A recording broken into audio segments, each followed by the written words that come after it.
ଜୟ ଶ୍ରୀ ଜଗନ୍ନାଥ। ପ୍ରଭୁଙ୍କ କୃପାରୁ ସମସ୍ତେ ମଙ୍ଗଳ କୁଶଳରେ ଥାଆନ୍ତୁ। 2026-27 ନୂତନ ଶିକ୍ଷାବର୍ଷର ନୂତନ ପୁସ୍ତକକୁ ନେଇ ସମସ୍ତଙ୍କୁ ସ୍ୱାଗତ ଜଣାଉଛି ମୋର ଏହି YouTube channel Rabindra explore education. ଆଜି ଅଷ୍ଟମ ଶ୍ରେଣୀର ସାହିତ୍ୟ ସୁରଭି ପୁସ୍ତକର ପ୍ରଥମ ଅଧ୍ୟାୟ ଆସ ଉତ୍କଳୀୟ କବିତାକୁ ସମ୍ପୂର୍ଣ୍ଣ ଭାବରେ ଆଲୋଚନା କରିବା ସଙ୍ଗେ ସଙ୍ଗେ କବି ପରିଚୟ, କବିତାର ପୃଷ୍ଠଭୂମି, କବିତା ଆବୃତ୍ତି, କଠିନ ଶବ୍ଦାବଳୀକୁ ନେଇ ବିସ୍ତୃତ ଭାବରେ ଆଲୋଚନା କରିବା।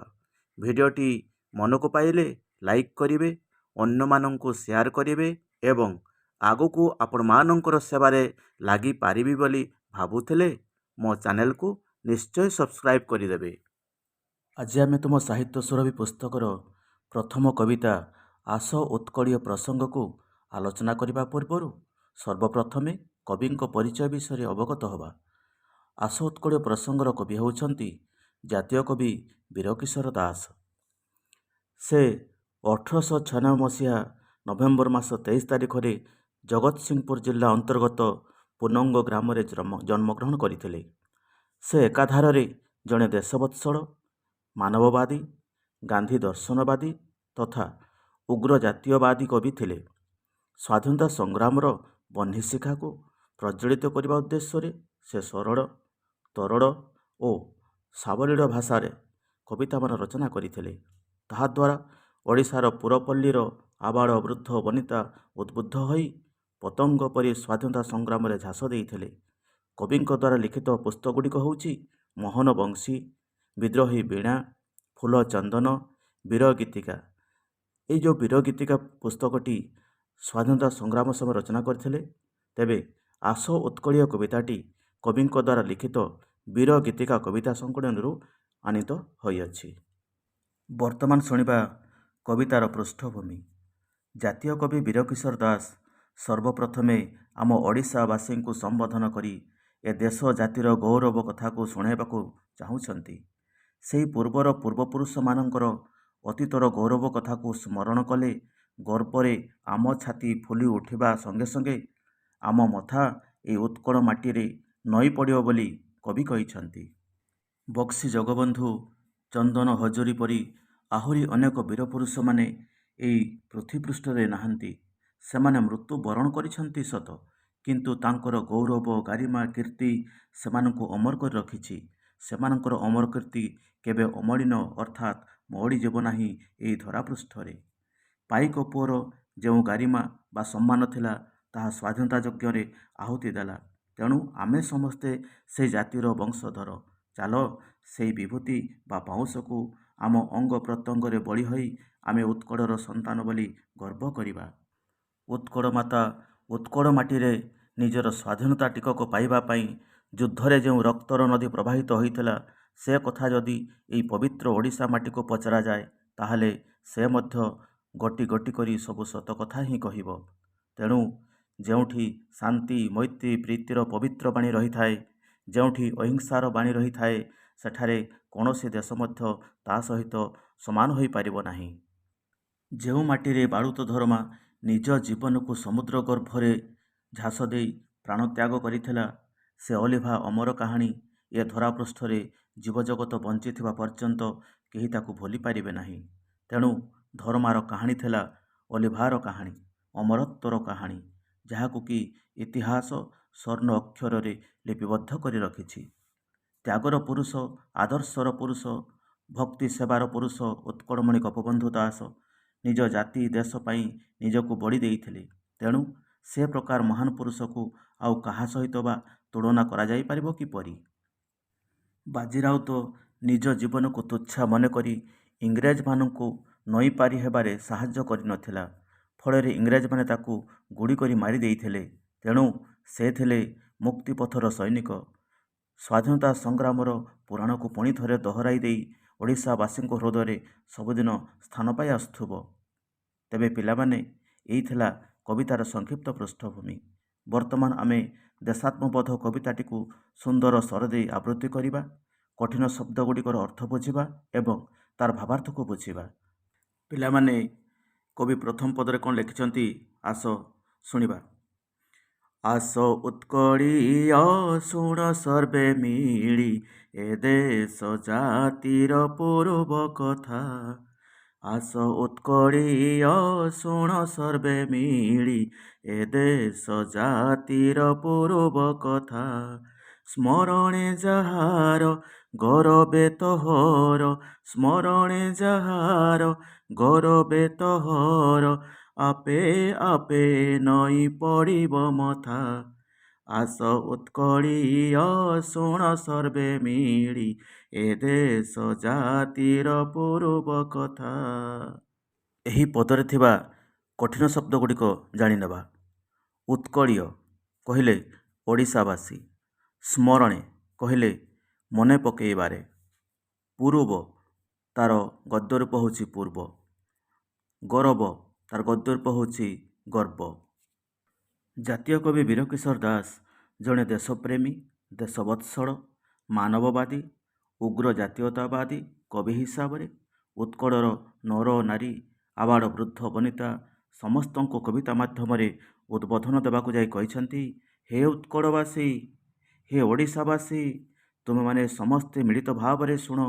ମୁଁ ଆଜି ଏ ଦେଶର, ଏ ଜାତିର ଅତୀତର ଗୌରବ କଥା, ଅତୀତର ପୂର୍ବ ଗୌରବ କଥା ଓ ଗାରିମାର କଥା ଶୁଣିବାକୁ ଯାଉଛି, ଯାହାକୁ କି ତୁମେମାନେ ଥରେ ସ୍ମରଣ କରିପାରିଲେ, ମନେ ପକାଇ ପାରିଲେ ଗର୍ବରେ ତୁମମାନଙ୍କର ମଥା ଏହି ପବିତ୍ର ଉତ୍କଳ ମାଟିରେ ଆପେ ଆପେ ନଈ ପଡ଼ିବ, ତାକୁ ପ୍ରଣାମ କରିବାକୁ ବାଧ୍ୟ ହେବ।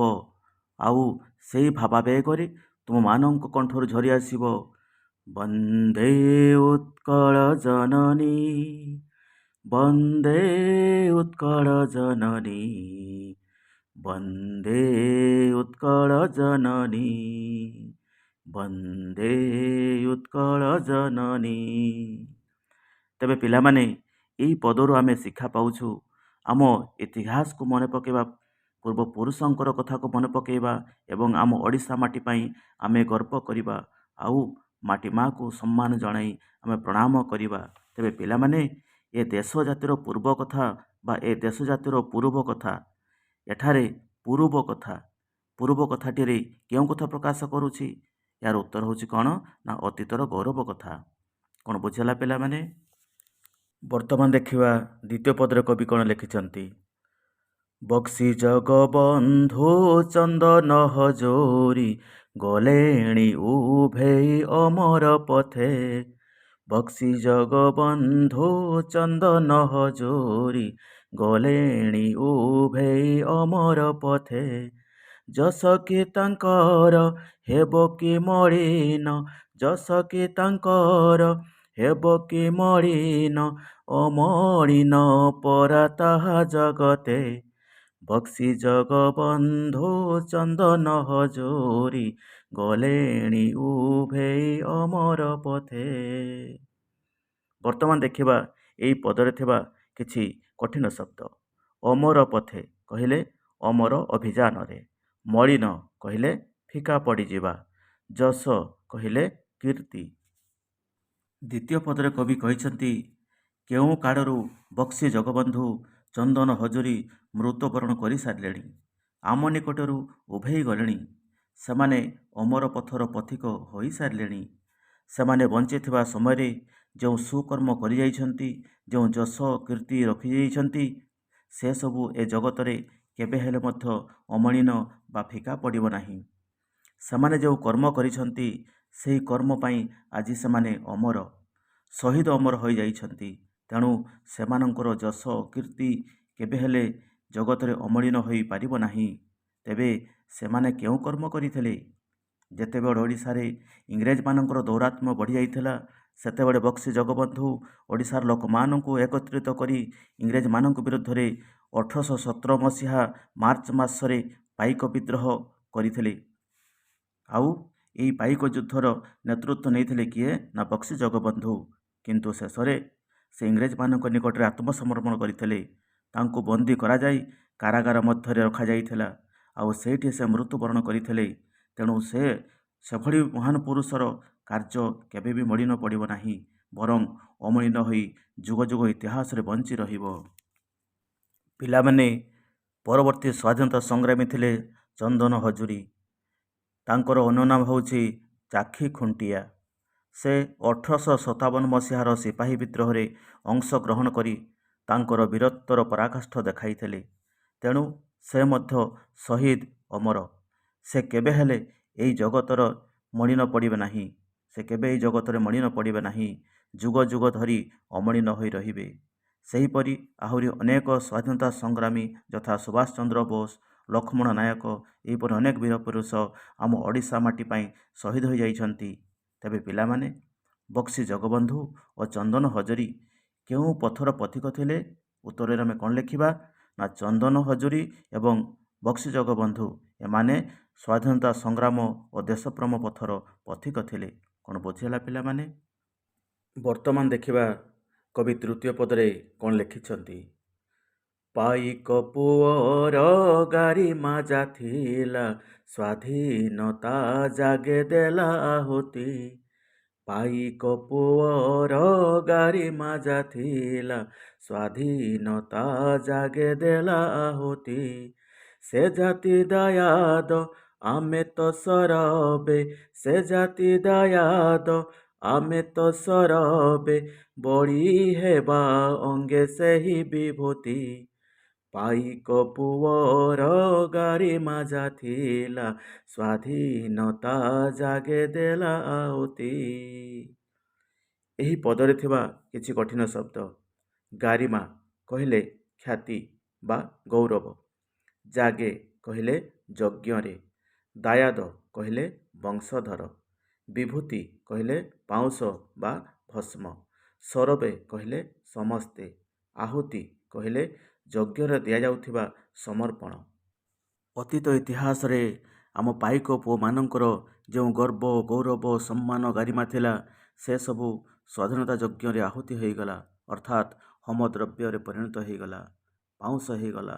ତେଣୁ ଆମେ ଉତ୍କଳବାସୀ ହେଉଛୁ ସେହି ପୂର୍ବ ବୀରପୁରୁଷ ବକ୍ସି ଜଗବନ୍ଧୁ, ଚାକ୍ଷୀ ଖୁଣ୍ଟିଆ, ସୁଭାଷ ଚନ୍ଦ୍ର ବୋଷ ଏମାନଙ୍କର ବଂଶଧର।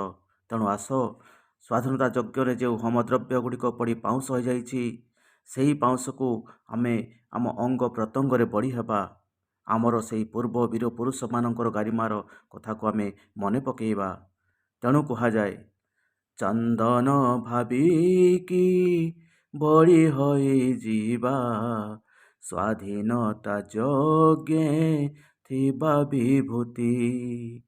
ମନରେ ଆମର ଆଣିବା ଗରବ, ପୂର୍ବପୁରୁଷଙ୍କ ସେଇ କୀରତି। ପୂର୍ବପୁରୁଷଙ୍କ ସେଇ କୀରତି।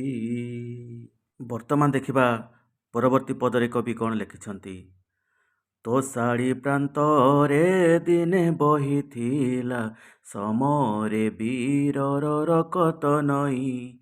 ତୋଷାଳି ପ୍ରାନ୍ତରେ ଦିନେ ବହିଥିଲା, ସମରେ ବୀରର ରକତ ନଈ। ସ୍ୱାଧୀନତା ପାଇଁ ପ୍ରାଣ ଦେଲେ ଯେତେ, ସ୍ୱାଧୀନତା ପାଇଁ ପ୍ରାଣ ଦେଲେ ଯେତେ, ପଚାରିଲେ ମାଟି ଯିବ ତ କହି। ତୋଷାଳି ପ୍ରାନ୍ତରେ ଦିନେ ବହିଥିଲା, ସମରେ ବୀରର ରକତ ନଈ। ତେବେ ଏହି ପଦରେ ଥିବା କିଛି କଠିନ ଶବ୍ଦ। ତୋଷାଳି କହିଲେ ଓଡ଼ିଶା, ପ୍ରାନ୍ତରେ କହିଲେ ପଡ଼ିଆରେ, ସମରେ କହିଲେ ଯୁଦ୍ଧରେ। ଉତ୍କଳ ମାତାଙ୍କୁ ଇଂରେଜମାନଙ୍କ କବଳରୁ ରକ୍ଷା କରିବା ପାଇଁ ଦିନେ ଏହି ପବିତ୍ର ଓଡ଼ିଶାର ପଡ଼ିଆରେ ବା ଓଡ଼ିଶାର ମାଟିରେ ଯେଉଁ ସମର ବା ଯୁଦ୍ଧ ହୋଇଥିଲା, ସେ ଯୁଦ୍ଧରେ ଓଡ଼ିଶାର ବୀରପୁରୁଷମାନଙ୍କର ଶରୀରରୁ ରକ୍ତ ଝରି ରକ୍ତର ନଦୀ ପାଲଟି ଯାଇଥିଲା। ତେଣୁ ଓଡ଼ିଶା ମାଟିକୁ ଇଂରେଜ କବଳରୁ ରକ୍ଷା କରିବା ପାଇଁ, ସ୍ୱାଧୀନତା ଟିକକ ପାଇବା ପାଇଁ କେତେ ଯେ ବୀରପୁରୁଷମାନେ ପ୍ରାଣ ତ୍ୟାଗ କରିଛନ୍ତି, ତାହାର ମୁକ ସାକ୍ଷୀ ହେଉଛି ଆମର ଉତ୍କଳ ମାଟି। ଯଦି ଆମେ ତାକୁ ପଚାରିବା, ତେବେ ସେହି ମାଟି ଆମକୁ ଅତୀତର ଘଟିଯାଇଥିବା ଘଟଣା ଗୁଡ଼ିକ ଗୋଟି ଗୋଟି କରି ବର୍ଣ୍ଣନା କରିବ। ବୀର ପୁରୁଷମାନଙ୍କର ବୀରତ୍ୱର ଗାଥା ସେ ଆମକୁ ଶୁଣାଇବ ବୋଲି କବି ଏଠାରେ ବର୍ଣ୍ଣନା କରିଛନ୍ତି। ତେବେ ସେ ରକ୍ତ ନଦୀ ନାମ କ'ଣ? ସେ ରକ୍ତର ନଦୀର ନାମ ହେଉଛି ଦୟା ନଦୀ। ଆଉ ଯେଉଁ ଯୁଦ୍ଧ ହୋଇଥିଲା, ସେ ଯୁଦ୍ଧର ନାମ ହେଉଛି କ'ଣ? ନା କଳିଙ୍ଗ ଯୁଦ୍ଧ।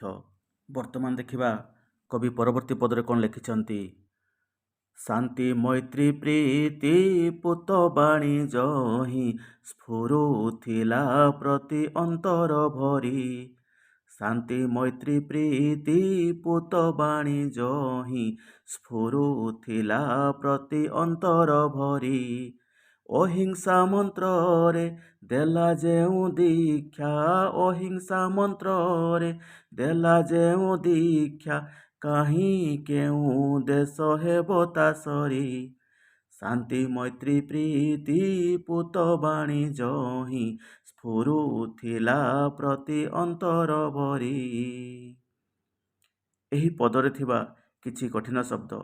ପୂତ କହିଲେ ପବିତ୍ର, ସ୍ଫୁରୁଥିଲା କହିଲେ ଫୁଟି ଉଠୁଥିଲା, ସରି କହିଲେ ସମାନ, ପୂତ କହିଲେ ପୁଅ ବା ପୁତ୍ର। ଏହି ପଦରେ ଜାତୀୟ କବି ବୀରକିଶୋର ଦାସ ବର୍ଣ୍ଣନା କରିଛନ୍ତି, ଆମ ଉତ୍କଳୀୟମାନଙ୍କ ମନରେ ଶାନ୍ତି ଭରି ରହିଥାଏ, ମିତ୍ରତା ଭରି ରହିଥାଏ ଏବଂ ପ୍ରୀତି ଅର୍ଥାତ୍ ପରସ୍ପର ପ୍ରତି ସ୍ନେହ ମମତା ଭଲ ପାଇବା ଭରି ରହିଥାଏ। ତେଣୁ ଆମ ଉତ୍କଳର ଲୋକମାନଙ୍କ ପ୍ରତିଟି ହୃଦୟରେ, ପ୍ରତିଟି ଅନ୍ତରରେ ପବିତ୍ର ବାଣୀ ଯଥା ଶାନ୍ତି ମୈତ୍ରୀ ପ୍ରୀତି ସ୍ଫୁରିଥିଲା ଅର୍ଥାତ୍ ଫୁଟି ଉଠିଥିଲା। ଯେତେବେଳେ ଜାତିର ପିତା ମହାତ୍ମା ଗାନ୍ଧୀ ଆମ ଦେଶକୁ ଆସି ସମସ୍ତଙ୍କୁ ଗୋଟିଏ ମନ୍ତ୍ରରେ ବାନ୍ଧି ରଖିପାରିଥିଲା, ତାହା ହେଉଛି ଅହିଂସାର ମନ୍ତ୍ର। ଗାନ୍ଧୀଜୀଙ୍କର ମତରେ ଆମେ କାହା ପ୍ରତି ହିଂସା ଆଚରଣ କରିବା ନାହିଁ। ଏହି ଅହିଂସା ଦୀକ୍ଷାରେ ସାରା ଭାରତର ଲୋକମାନଙ୍କ ମନକୁ ସେ ଜିଣିପାରିଥିଲା। ସେହି ଅହିଂସା ନୀତିକୁ ଆପଣେଇ ଭାରତକୁ ଇଂରେଜମାନଙ୍କ କବଳରୁ ମୁକ୍ତି କରି ସ୍ୱାଧୀନତା ଆଣିପାରିଥିଲା। ତେବେ ଏ ପ୍ରକାର ଶାନ୍ତି ମୈତ୍ରୀ ପ୍ରୀତି ସହିତ ଅହିଂସାର ଦୀକ୍ଷା କେବଳ ଭାରତରେ ଦେଖିବାକୁ ମିଳିଥାଏ, ଅନ୍ୟ କୌଣସି ଦେଶରେ ନାହିଁ। ତେଣୁ ଅନ୍ୟ ଦେଶ ଭାରତ ସହିତ ସରି ଅର୍ଥାତ୍ ସମାନ ହୋଇପାରିବ ବା କିପରି ବୋଲି ଏଠାରେ କବି ବର୍ଣ୍ଣନା କରି କହିଛନ୍ତି। ପରବର୍ତ୍ତୀ ପଦରେ କବି କ'ଣ ଲେଖିଛନ୍ତି, ଆସ ଶୁଣିବା ଆଉ ବୁଝିବା। ଜାତି ପାଇଁ ଦିନେ ବାଳୁତ ଧରମା, ଝାସିଥିଲା ପ୍ରାଣ ସାଗର ଜଳେ। ଜାତି ପାଇଁ ଦିନେ ବାଳୁତ ଧରମା, ଝାସିଥିଲା ପ୍ରାଣ ସାଗର ଜଳେ। ଲିଭିବ କି ତାର ଅଲିଭା କାହାଣୀ, ଲିଭିବ କି ତାର ଅଲିଭା କାହାଣୀ, ଥିବା ଯାଏ ନର ଧରଣୀ ତଳେ। ଜାତି ପାଇଁ ଦିନେ ବାଳୁତ ଧରମା, ଝାସିଥିଲା ପ୍ରାଣ ସାଗର ଜଳେ। ଏହି ପଦରେ ଥିବା କିଛି କଠିନ ଶବ୍ଦ। ଝାସିଥିଲା କହିଲେ ଡେଇଁ ପଡ଼ିଥିଲା, ସାଗର କହିଲେ ସମୁଦ୍ର, ନର କହିଲେ ମଣିଷ, ଧରଣୀ କହିଲେ ପୃଥିବୀ। ଏ ଦେଶ ଏ ଜାତିର ପୂର୍ବ କଥାକୁ ସ୍ମରଣ କରିବାକୁ ଯାଇ କବି ବୀରକିଶୋର ଦାସ ଆଉ ଏକ ସୁନ୍ଦର ଐତିହାସିକ ଘଟଣାର ଉଦାହରଣ ଦେଇଛନ୍ତି। କୋଣାର୍କ ମନ୍ଦିର କଥା ତ ତୁମମାନେ ନିଶ୍ଚୟ ଶୁଣିଥିବ।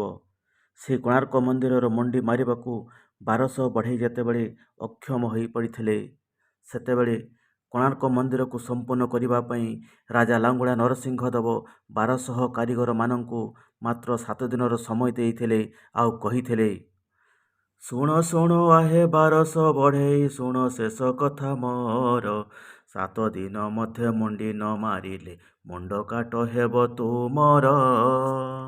ଠିକ୍ ସେହି ମୁହୂର୍ତ୍ତରେ ବିଶୁ ମହାରାଣାଙ୍କର 12 ବର୍ଷର ଶିଶୁ ଧରମା ବା ଧର୍ମପଦ ଆସି 1200 ବଢ଼େଇଙ୍କର ଜୀବନକୁ, ନିଜ ଜାତି ଭାଇଙ୍କୁ ରାଜାଙ୍କ ଆଦେଶରେ ମୁଣ୍ଡ କାଟରୁ ରକ୍ଷା କରିପାରିଥିଲେ।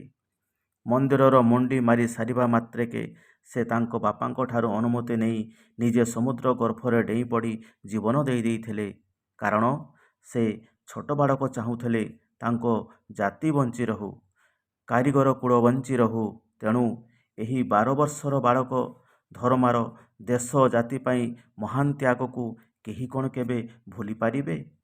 ତାର ଅଲିଭା କାହାଣୀ କେବେ ଲିଭିବ ନାହିଁ। ଯେତେଦିନ ପର୍ଯ୍ୟନ୍ତ ଏ ପୃଥିବୀ ପୃଷ୍ଠରେ ମଣିଷମାନେ ବଞ୍ଚି ରହିଥିବେ, ସେତେଦିନ ପର୍ଯ୍ୟନ୍ତ ତାଙ୍କର ଏ ମହାନ ତ୍ୟାଗର କାହାଣୀକୁ କେହି କେବେ ଭୁଲି ପାରିବେ ନାହିଁ। ତେଣୁ କବି କହିଛନ୍ତି, ବାଳୁତ ଧରମାର କାହାଣୀ ଏକ ଅଲିଭା କାହାଣୀ ଅଟେ। ତେଣୁ ପିଲାମାନେ, ଆମେ ଆଜି ସେହି ମହାନ ବୀର ପୁରୁଷ, ମହାନ ବୀର ବାଳକକୁ ମନେ ପକାଇବା, ତାକୁ ସମ୍ମାନ ଜଣାଇବା ଆମର ପରମ କର୍ତ୍ତବ୍ୟ। ପରବର୍ତ୍ତୀ ପଦରେ ଶୁଣିବା, ତ୍ୟାଗ ଆଦର ସଜାତିର ମହତ୍ୟ ଦେଶ ପାଇଁ ଦେଲା ନିଜକୁ ବଳି। ତ୍ୟାଗ ଆଦର ସଜାତିର ମହତ୍ୟ ଦେଶ ପାଇଁ ଦେଲା ନିଜକୁ ବଳି। ଦରିଦ୍ର ଜନର ବନ୍ଧୁ ଗୋପବନ୍ଧୁ, ଦରିଦ୍ର ଜନର ବନ୍ଧୁ ଗୋପବନ୍ଧୁ, ସେ ପୁଅ ମହିମା ହେବ କି କଳି। ତ୍ୟାଗ ଆଦର ସଜାତିର ମହତ୍ୟ ଦେଶ ପାଇଁ ଦେଲା ନିଜକୁ ବଳି। ଏହି ପଦରେ ଥିବା କଠିନ ଶବ୍ଦ କଳି କହିଲେ କଳ୍ପନା କରିବା ବା କଳନା କରିବା। ମିଶୁ ମୋର ଦେହ ଏ ଦେଶ ମାଟିରେ, ଦେଶବାସୀ ଚାଲି ଯାଆନ୍ତୁ ପିଠିରେ। ଦେଶର ସ୍ୱରାଜ ପଥେ ଯେତେ ଗାଢ଼, ପୁରୁ ତହିଁ ପଡ଼ି ମୋର ମାଂସ ହାଡ଼। এই କବିତାକୁ ଆମେ ଯେତେବେଳେ ପାଠ କରୁ ସେତେବେଳେ ସେଇ ଜଣେ ମଣିଷକୁ ଆମର ମନେ ପଡ଼ିଯାଇଥାଏ। ସେ ହେଉଛନ୍ତି ଆମ ଜାତି ତଥା ଉତ୍କଳର ବୀର ପୁରୁଷ, ଆମ ଜାତି ତଥା ଉତ୍କଳର ବୀର ସ୍ୱାଧୀନତା ସଂଗ୍ରାମୀ ପୁରୁଷ, ଆମ ଜାତି ତଥା ଉତ୍କଳର ସେଇ ଗୌରବମୟ ମଉଡ଼ମଣି ଉତ୍କଳମଣି ଗୋପବନ୍ଧୁ ଦାସ। ସେ ଯେ କେବଳ ତାଙ୍କର ଗୌରବକୁ କବିତା ମାଧ୍ୟମରେ ଗୌରବାନ୍ୱିତ କରିଛନ୍ତି ତା ନୁହେଁ, ବରଂ ସେ ଗରିବ ଦୁଃଖୀ ନିଃସହାୟମାନଙ୍କର ବିପଦ କାଳରେ ସହାୟତାର ହାତ ବଢ଼ାଇ ସାହାଯ୍ୟ କରି ନିଜ ଜୀବନକୁ ଗୌରବାନ୍ୱିତ କରିଛନ୍ତି। ତାଙ୍କ ଜୀବନ କାଳ ମଧ୍ୟରେ ମାନବ ସେବା ହିଁ ମାଧବଙ୍କ ସେବା ବ୍ରତ ଗ୍ରହଣ କରି ଗରିବ ଲୋକମାନଙ୍କୁ ବନ୍ୟା ବାତ୍ୟା ସମୟରେ ଦ୍ୱାର ଦ୍ୱାର ବୋଲି ସାହାଯ୍ୟ କରିଥିଲେ। ଗରିବ ଦୁଃଖୀମାନଙ୍କର ଦୁଃଖ ଦେଖି ସହିପାରୁନଥିଲେ, ତାଙ୍କର ହୃଦୟ କାନ୍ଦି ଉଠୁଥିଲା। ତେଣୁ ସେ ଜଣେ ହୃଦୟବାନ ବ୍ୟକ୍ତି ମଧ୍ୟ ଥିଲେ।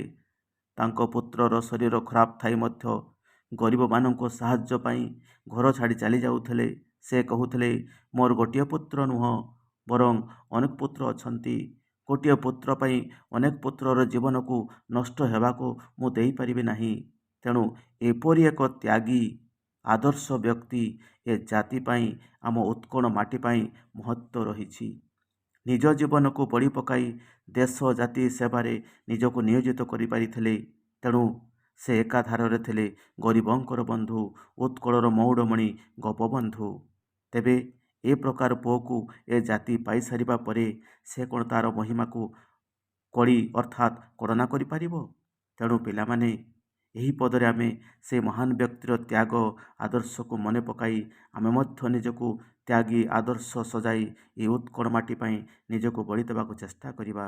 ତେବେ ଯାଇ ଆମ ଜୀବନ ସାର୍ଥକ ହୋଇପାରିବ। ଶେଷ ପଦରେ କବି କ'ଣ ଲେଖିଛନ୍ତି ବୁଝିବା।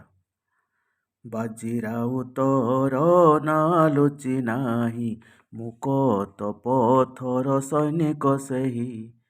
ବାଜି ରାଉତର ନାଁ ଲୁଚି ନାହିଁ, ମୁକୁଟ ପଥର ସୈନିକ ସେହି। ତର୍ପଣ କର ସେ ନାମ ଉଚ୍ଚାରି, ତର୍ପଣ କର ସେ ନାମ ଉଚ୍ଚାରି, ସ୍ୱାଧୀନ ସଂଗ୍ରାମ ପୁରାଣ ଫେଇ। ବାଜି ରାଉତର ନାଁ ଲୁଚି ନାହିଁ, ମୁକୁଟ ପଥର ସୈନିକ ସେହି। ଏହି ପଦରେ ଥିବା କିଛି କଠିନ ଶବ୍ଦକୁ ପ୍ରଥମେ ଜାଣିନେବା। ତର୍ପଣ କହିଲେ ସମ୍ମାନ ଜଣାଇବା, ଶ୍ରଦ୍ଧାଞ୍ଜଳି ଜଣାଇବା। ପୁରାଣ ଫେଇ ଇତିହାସ ବା ପୁରାଣ ପୃଷ୍ଠାକୁ ଖୋଲି। ମୁକୁଟ ପଥ କହିଲେ ମୁକ୍ତି ପଥ ବା ସ୍ୱାଧୀନତାର ମାର୍ଗ। ଏହି ପଦରେ କବି ଲେଖିଛନ୍ତି, ହେ ଉତ୍କଳୀୟ, ହେ ଉତ୍କଳବାସୀ, ଜଣେ 12 ବର୍ଷର ବାଳକ ବାଜି ରାଉତ ସ୍ୱାଧୀନତାର ମାର୍ଗକୁ ଖୋଜି ଖୋଜି ସେ ବି ଦିନେ ଶହୀଦ ହୋଇଯାଇଥିଲେ। ଯାହାଫଳରେ ତାର ବୀରତ୍ୱ, ତାର ଗାରିମା, ତାର ନାଁ ଏପର୍ଯ୍ୟନ୍ତ ଲୁଚି ନାହିଁ। ଦିନେ ସେହି 12 ବର୍ଷର ବାଳକ ଇଂରେଜମାନଙ୍କୁ ଡଙ୍ଗାରେ ବସାଇ ନଦୀ ପାରି ହେବାକୁ ସୁଯୋଗ ଦେଇନଥିବାରୁ ସେମାନେ ତାକୁ ଅତି ନିର୍ମମ ଭାବରେ ଗୁଳି କରି ମାରି ଦେଇଥିଲେ ସତ, କିନ୍ତୁ ତାଙ୍କ ନିକଟରେ ସେ ନିଜକୁ କେବେ ବି ସମର୍ପଣ କରିନଥିଲେ। ସେହି ବୀର ବାଳକ ବାଜି ରାଉତଙ୍କର ନାମ ଏପର୍ଯ୍ୟନ୍ତ ଲୁଚିଯାଇ ନାହିଁ। ତେଣୁ କବି କହୁଛନ୍ତି, ସେହି ନାମ ଉଚ୍ଚାରଣ କରି ତାଙ୍କୁ ସମ୍ମାନ ଜଣାଅ, ତାଙ୍କୁ ଶ୍ରଦ୍ଧାଞ୍ଜଳି ଅର୍ପଣ କର। ସେହି ସ୍ୱାଧୀନତା ସଂଗ୍ରାମର ଇତିହାସ ପୃଷ୍ଠାକୁ ଖୋଲି ଦେଇ ତାକୁ ସ୍ମରଣ କରିବାକୁ କବି ଆହ୍ୱାନ ଦେଇଛନ୍ତି ଏହି କବିତା ମାଧ୍ୟମରେ। ତେଣୁ ପିଲାମାନେ, ଆମେ ମଧ୍ୟ ଭବିଷ୍ୟତରେ ବାଜି ରାଉତ ପରି ବୀର ସୈନିକଟିଏ ସାଜି ନିଜ ଦେଶ, ନିଜ ଜାତି ପାଇଁ ଜୀବନକୁ ତ୍ୟାଗ କରିବାକୁ ପଛଘୁଞ୍ଚା ଦେବା ନାହିଁ। ପିଲାମାନେ, ଆସ ଉତ୍କଳୀୟ କବିତାଟି ଏଇଠି ଶେଷ ହେଇଯାଇଛି। ଆଜିର ଶିକ୍ଷାଦାନ ତୁମମାନଙ୍କୁ କେମିତି ଲାଗିଲା କମେଣ୍ଟ ମାଧ୍ୟମରେ ମୋତେ ନିଶ୍ଚୟ ଜଣାଇବ। ଏହାର ପ୍ରଶ୍ନ ଉତ୍ତର ଭିଡ଼ିଓ ପାର୍ଟ 2ରେ ତୁମେମାନେ ପାଇଯିବ। ତେବେ ଆଜି ପାଇଁ ରହୁଛି। ଜୟ ହିନ୍ଦ, ଜୟ ଭାରତ, ଜୟ ଶିକ୍ଷା।